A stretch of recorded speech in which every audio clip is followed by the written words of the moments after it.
সংক্ষিপ্ত পদ্ধতিতে ডিম সিদ্ধ করার কৌশল। আপনারা ভিডিওটি দেখছেন।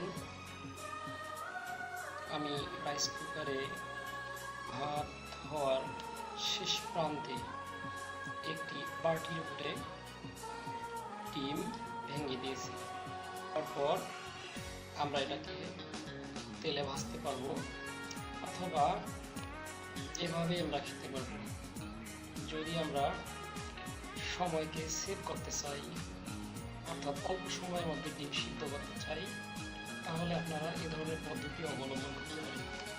ডিমের কালার খুবই সুন্দর থাকে, কুসুমের কালার খুবই সুন্দর থাকে।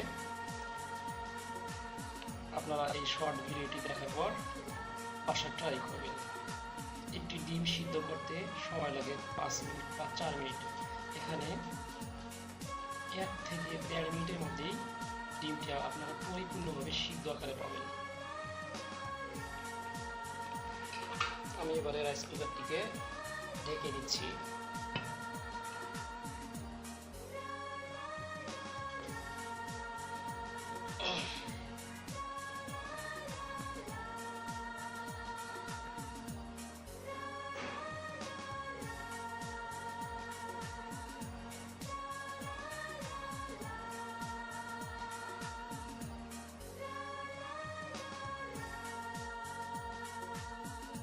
ডিম সিদ্ধ হওয়ার পরের দৃশ্য,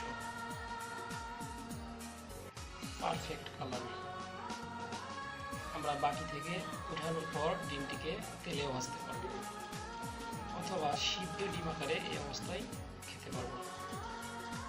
ভিডিওটি দেখার জন্য আপনাদেরকে সকলকে ধন্যবাদ।